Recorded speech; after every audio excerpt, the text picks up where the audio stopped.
Hello दोस्तों, आप सभी को आज के दिन की बहुत बहुत शुभकामनाएं। फ्रेंड्स, आज हम बात करेंगे कि लोगों को लगता है कि मेरी शादी की उम्र बीती जा रही है परंतु मेरी शादी नहीं हो रही है। इसी विचार से जीवन चिंताग्रस्त होता जा रहा है। देखिए दोस्तों, इंसान का जन्म अपने प्रारब्ध कर्मों से जुड़ा हुआ है। प्रारब्ध कर्म वह कर्म होते हैं जो हमारे इस जन्म से पूर्व किए गए पिछले जन्म के कर्मों के कार्यों से जुड़ा होता है। हमारा जन्म कहाँ होगा, रिश्ते नाते कैसे होंगे, कार्य की प्रकृति कैसी होगी, हमारी शिक्षा कैसी होगी, हमारा विवाह किससे होगा, हमारा संबंध कैसा चलेगा, हमारी संतान कैसी होगी, उसका जीवन संचालन कैसा होगा, हमारा जीवन कैसा चलेगा, ये सब हमारे प्रारब्ध कर्मों से जुड़ा हुआ होता है, जो कि हम कुछ उस जन्म में काट चुके होते हैं, जो बाकी हमारा इस जन्म में वो आता है। जैसे हम अकाउंट के खाते चलाते हैं तो हम क्रेडिट शेष करके आगे बढ़ा देते हैं, वैसे ही होता है।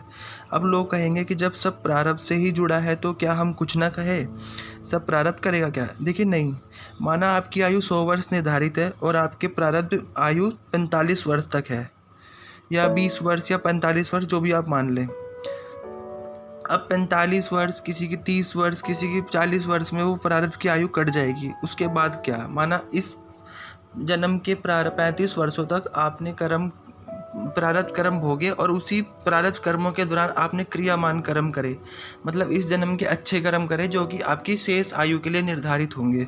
तो क्या आप कुछ नहीं करेंगे? करना जरूरी है, आपको अपने कर्म अच्छे रखने जरूरी है। आप वो गलती ना दोहराएं जिनको आप भुगत रहे हैं। देखिए, हम इतने काबिल नहीं है कि पूर्व जन्म को जान सके कि हम किस जन्म के कर्मों को भोग रहे हैं, परंतु हम इन जन्मों के कर्मों को अच्छा करके अपनी शेष आयु के जो हमारा सुख आने वाला है उसको निर्धारित कर सकते हैं। आपने अपनी शिक्षा, अब ये देखिए कि माना आपकी आयु 35 वर्ष है और आपने प्रारब्ध कर्म भोग रहे 35 वर्ष तक, और आपकी शिक्षा, अब आपने क्या करा, आपने शिक्षा अच्छी प्राप्त करी, मतलब अपनी प्रारब्ध आयु के दौरान ही आपने अपनी शिक्षा अच्छी प्राप्त करी, अच्छे कॉलेज से डिग्री ली, अच्छी प्रोफेशनल डिग्री ली, पर परिणाम क्या आता है? शून्य। अब हमें निराशा आएगी कि उम्र 35 साल हो गई पर हमारा कुछ भी नहीं है। परंतु जैसे जैसे ही हम 36वें वर्ष में प्रवेश करेंगे, तभी क्या होगा कि कोई हमें बुला लेगा कि हाँ, मेरे जानकार है, मैं जानता हूँ उनको, अगर आपकी नौकरी करने की इच्छा है, आपकी डिग्री भी है काबिल, तो आप वहाँ लग जाइए, मैं आपकी बात करा दूंगा, आपको काम चलाओ, अच्छा पैकेज वो दे देंगे।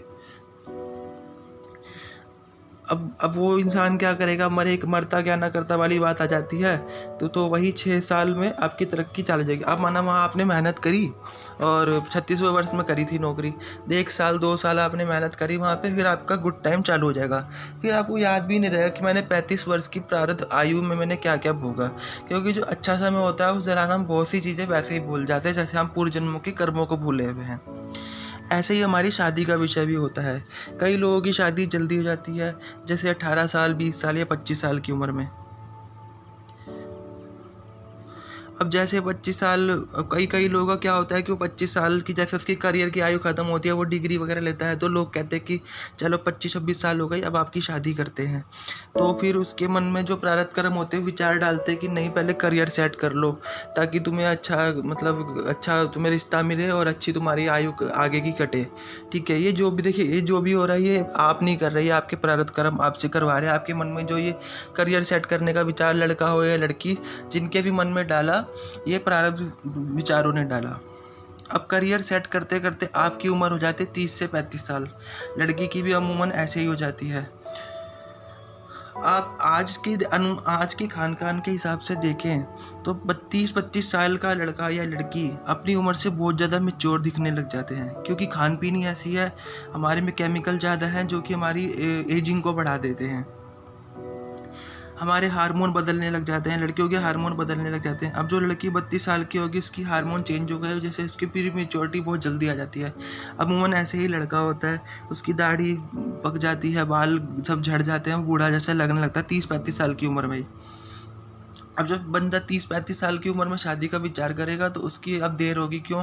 क्योंकि उसको वैसी लड़की या लड़का नहीं मिलेगा जैसा वो चाहते थे, तो उनको कॉम्प्रोमाइज़ करना पड़ेगा। अब कॉम्प्रोमाइज़ के चक्कर में 1-2 साल 3 साल और उम्र बढ़ेगी, मतलब और हताशा अब आपके अंदर वास करेगी, आप और चिंताग्रस्त होते जाएंगे। अब आप सोचेंगे कि मेरे साथ ये क्या हो रहा है, गलत हो रहा है, मेरी शादी लेट हो रही है। अब दुनिया भी आपको बोलेगी इसमें कि तुमने ही देर करी, ये करा वो करा, तुम तो ये डिमांड थी, तुम तो वो चाहते थे, अब कर लो जैसा करना है तुम्हें तो समझाने का कोई फ़ायदा नहीं होता। पर देखिए इसमें भी अब आप चिंता लेना चाहे तो ले सकते हैं, पर इसमें चिंता करने की बात नहीं होती, क्योंकि जिसने भी करवाई है आपके प्रारब्ध कर्मों ने कर्म करवाया। जो भी देरी हो रही है वो आपके प्रारब्ध कर्मों के परिणाम स्वरूप ही हो रही है। अब लोग कहेंगे तुम्हें ही करियर सेट करने की जल्दी लगी हुई थी, और अब भोग अपने करियर को जो तुमने बनाया है। और अगर आप शादी कर लेते हैं और शादी में समस्या होती है तो आपको लगता है पहले करियर सेट कर लेता तो आज ये समस्या ना आती। अब तो फंस गए, अब क्या करें भाई। अब ये भी नहीं कह सकते कि करियर सेट नहीं है। कभी कभी ऐसा भी होता है कि हम अपने माता पिता या भाई बहनों की शादीशुदा लाइफ को भी देख के थोड़ा सा शादी से बचते हैं, परंतु जैसे ही हमारी उम्र बढ़ती है तो फिर हमें शादी ब्याह एक दूसरे की ज़रूरत और बुढ़ापे के सहारे की भी ज़रूरत लगती है। दुनिया के तानों से बचने के लिए भी हमें शादी ब्याह की ज़रूरत पड़ती है। लड़का होता है जैसे उसके दोस्त उससे कटने लग जाते हैं जब शादी नहीं होती, तो कि वो सोचते हैं इसको घर ना बुलाएंगे, वो मतलब कुछ दूसरी बातें होती हैं। और लड़कियों का ये होता है कि उसको सब बुढ़िया बुढ़िया क्या क्या के उसको वैसे ही डाउन कर देते हैं। लड़की अपने स्तर पर प्रताड़ित होती है, लड़का अपने स्तर पर प्रताड़ित होता है। सारा दिन घर में तो बैठ नहीं सकते। अब लोग सोचते हैं कि मैं घर में ही रहूं, ज़्यादा निकलूं ना, मैं किससे बात ना करूं, पर ऐसा नहीं हो सकता। आपको तो कितनी देर घर में रहेंगे, कितना दिन घर में घुसे रहेंगे, आपको निकलना तो होगा ही। परंतु जो भी है ये सब प्रारब्ध कर्मों के कारण ही है। आइए कहानी सुनाते हैं अपने महाभारत से उपन्यास से जुड़ी हुई। हमारी जो राजकुमारी कुंती थी, मतलब विवाह से पूर्व वो अपने घर पिताजी घर कुंती भोज जी के यहाँ महल में रहती थी। एक दिन कुंती भोज जी के महल में महर्षि दुर्वासा पधारते हैं। अब महर्षि दुर्वासा स्वभाव से ही बड़े क्रोधित होते हैं, तो महाराज कुंती भोज अपनी पुत्री से कहते हैं कि पुत्री आप मतलब महर्षि की सेवा करिए और इनके सेवा सत्कार में किसी बात की कोई कमी नहीं आनी चाहिए। तो जो कुंती होती है अपने पिताजी को वचन देती है कि पिताजी मैं उनकी सेवा बहुत दिल और जान से करूँगी और उनको क्रोधित करने का कोई मौका नहीं दूंगी। अब ऋषि दुर्वासा क्रोधित स्वभाव के होते हैं, परंतु महारानी राजकुमारी कुंती के सेवा सत्कार से वो बड़े खुश होते हैं और कहते हैं पुत्री मैं तुमसे बहुत प्रसन्न हूँ और मैं तुम्हें वरदान देना चाहता हूँ। कुंती जी बोलती हैं कि नहीं गुरुवर, मुझे आपसे आपकी सेवा के फलस्वरूप मुझे कुछ वरदान नहीं चाहिए, बस आप मुझे आशीर्वाद दीजिए। तो ऋषि कहते हैं कि पुत्री मैं तुम्हें ऐसा वरदान दूंगा जिससे तुम्हें भविष्य में बहुत फायदा होगा, भविष्य की जो रचना होनी है उसमें तुम्हारे इस वरदान का बहुत लाभ मिलेगा तुमको। ऐसा कहकर वे महारानी कुंती के कान में मंत्र डाल देते हैं,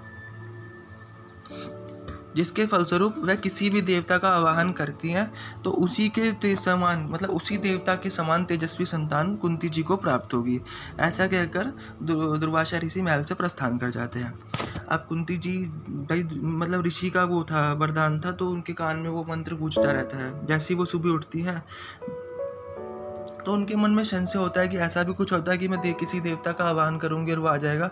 तो सामने खिड़की से देखते हैं कि सूर्य महाराज उदय हो रहे होते हैं, तो वो सूर्य महाराज का ही आवाहन कर लेती हैं। अब क्या होता है, सूर्य देवता जो होते हैं वो सामने बिल्कुल प्रकट हो जाते हैं।